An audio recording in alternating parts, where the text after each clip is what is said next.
heard this from your gurus and your saints, and your own understanding and receiving of information, for you yourself are a psychic being.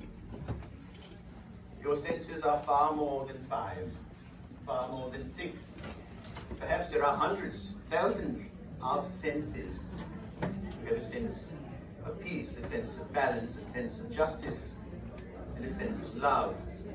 And these senses are continually being processed by this interface called the human body. The human body itself as an interface or a creation or manifestation of the energy that you are. You do not have a soul, you are a soul.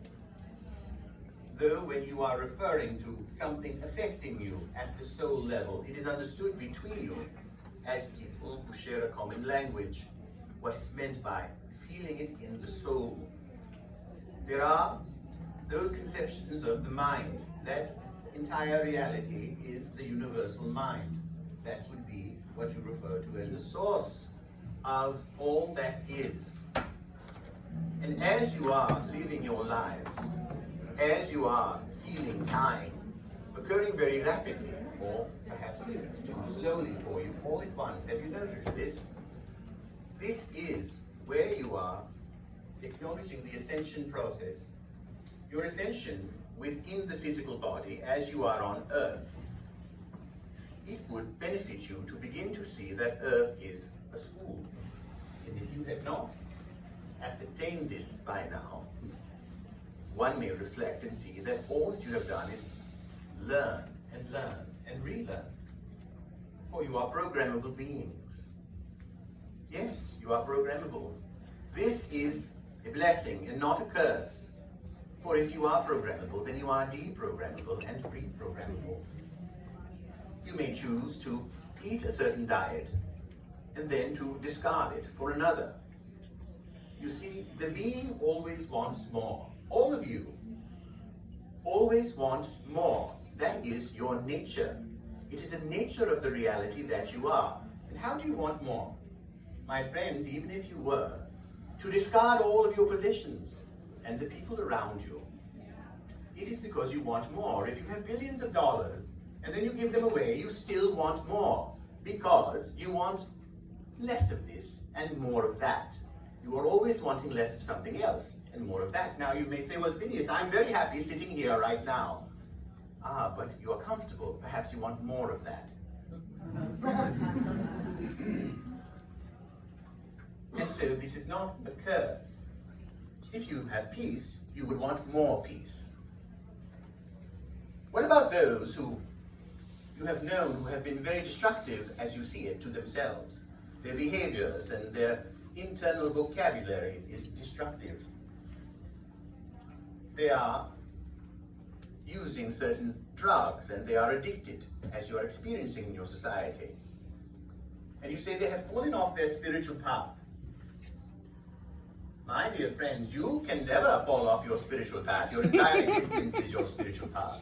And if it means that you must be one day upon a throne or another day in what you refer to as the gutter, then that is your path. If you were to discard this experience, this event of great consciousness and awakening that you have created, and suddenly the next several years you went into what you call darkness, well, the darkness is also in the womb of what bore you. Is it physical darkness? Darkness could be the feeling that you have, that you are away from the light. And so this light and darkness becomes a part of how you see all things. If you had a very rough day, you say, it was a very bad day. And in the same spirit, you believe you are the spirit, and you also believe in Source and God, and that all is God. And yet, you had a very bad day. You declare it to be bad. Knowing full well you are referring to God's day, or Source's day, or the universe's day, which you believe to be inherently good. And so your definitions and the language that you use for yourselves becomes good day or bad day, good relationship or bad relationship. If you were to be asked, how is your relationship to the average person, the thought process then becomes, If they are doing what you want, it is a good relationship. If the opposite is true to you, then things are not going so well. You will say, you know how relationships go.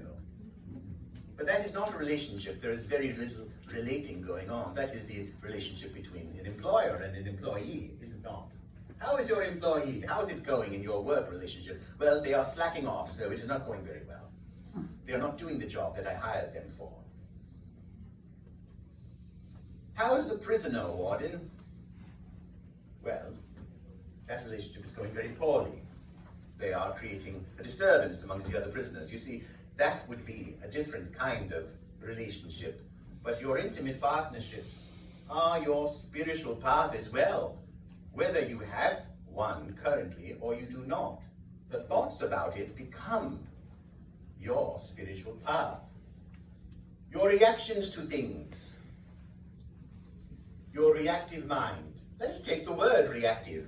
There is another word in the English language using the same letters. We will call it the creative. You are either in your reactive beingness or your creative beingness. And you full well agree that when you are not creating, that is when you feel most like you are dying. Do you agree?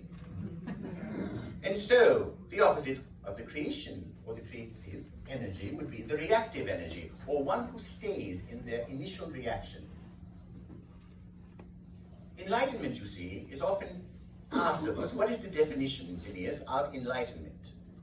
Let us then use a metaphor of spiritual wellness, so that you do not burden yourself with very lofty and grandiose ideas of what is enlightenment, that you must be a monk sitting upon the mountaintop, in utter peace, with no possessions, and no relationships and no children.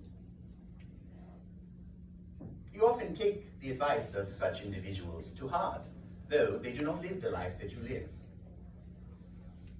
You are told you cannot love anyone until you love yourself, yes? No. For if that was a truth, none of you would have ever gotten together, would you?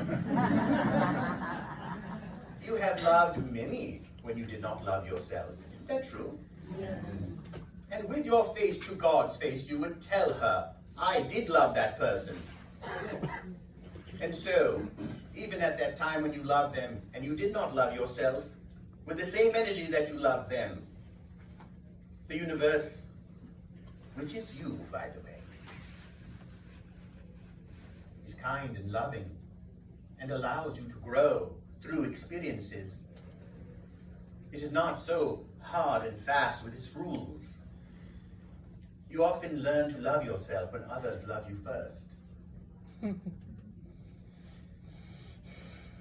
And love, my dear friends, is allowed to be messy.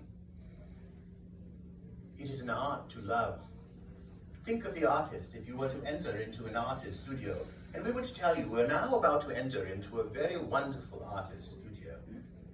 And you enter, and as you walk through the studio, you see various crumpled pieces of paper and canvases and oil paint upon the walls, and you yourself are getting it on your hands and your clothes, and there's garbage and half-eaten food scattered about the room. But in the far corner, you see an easel with a canvas on it. And there is some paint on it. In that moment, the mess would make sense, wouldn't it? Well, there is an artist here. And there is a work in progress. But if there is no easel or canvas, well, then it is simply a very dirty room. That is disorganized, chaotic in its energy. Your relationships are that way. You may say they're an endless work in progress.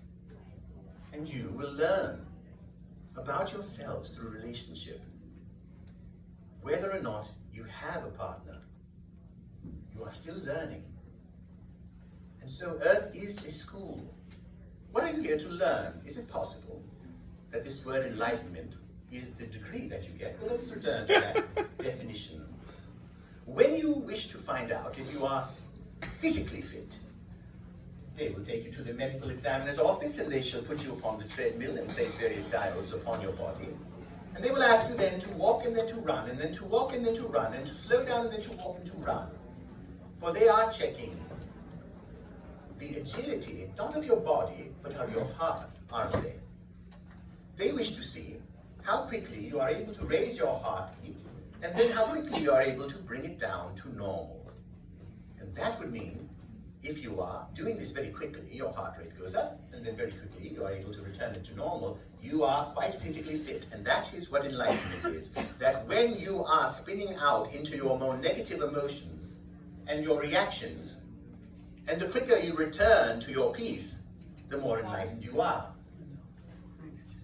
Those who stay in their reactivity are not in their creativity. Again, the same letters, like the word silent, and listen. If you wish to listen, you must be silent. If you wish to communicate to your spirit guides, you must become more silent within you. There is no secret mantra. There are tools that you can use and modalities that wonderful healers will teach you, but the purpose is to help you to be more still and trusting, to help you with what is called the surrender.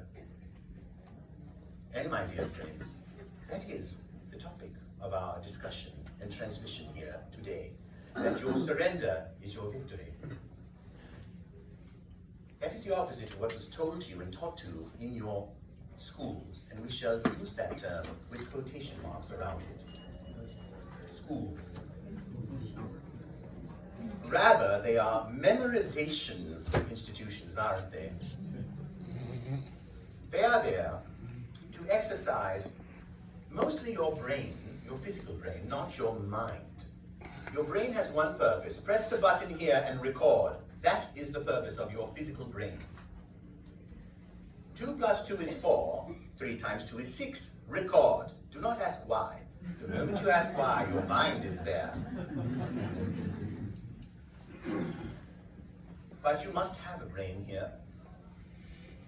And so you are working through the interface of the physical body.